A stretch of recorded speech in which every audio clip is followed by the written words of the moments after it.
started. So the chapter book that I chose for us to read together is called Frindle. Now, if you've read this story before, or if you have heard this story before, have had it read to you, that's okay. You can still join in with us. It'll be interesting to hear the story again because this is a great one. So I hope you enjoy. This is a great story. I love this story, and I know that you'll love it too. So I'm going to get started. Chapter 1 is called Nick. If you ask the kids and the teachers at Lincoln Elementary School to make 3 lists, all the really bad kids, all the really smart kids, and all the really good kids, Nick Allen would not be on any of them. Nick deserved a list all his own, and everyone knew it. Was Nick a troublemaker? Hard to say. One thing's for sure, Nick Allen had plenty of ideas, and he knew what to do with them. One time in 3rd grade, Nick decided to turn Miss Deaver's room into a tropical island. What kid in New Hampshire isn't ready for a little summer in February? So first, he got everyone to make a small palm trees out of green and brown construction paper and tape them onto the corner of each desk. Miss Deaver had only been a teacher for about 6 months, and she was delighted. Oh, that's so cute. The next day, all of the girls wore paper flowers in their hair, and all of the boys wore sunglasses and beach hats. Miss Deaver clapped her hands and said, "It's so colorful."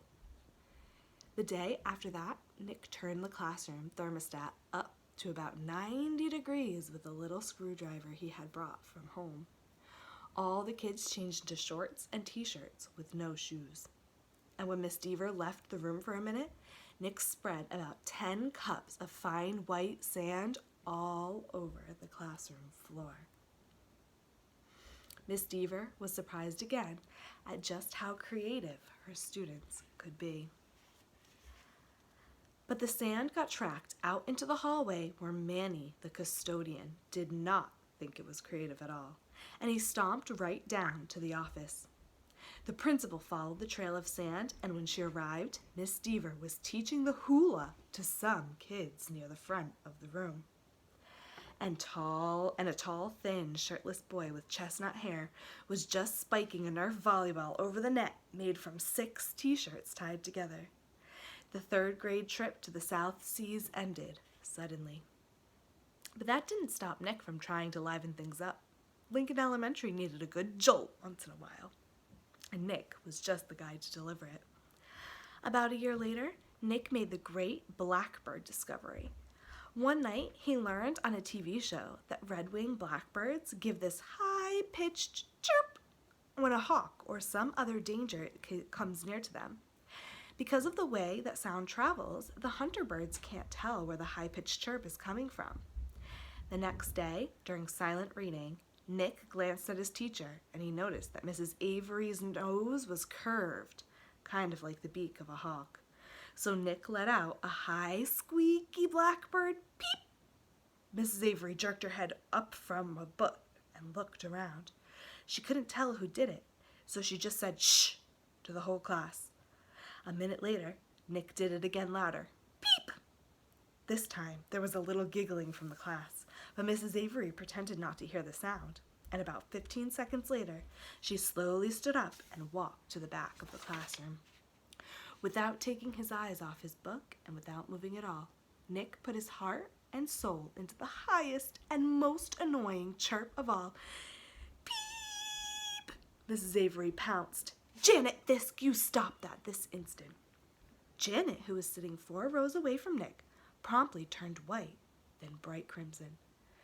"But it wasn't me, honest." There was a catch in Janet's voice as if she might cry.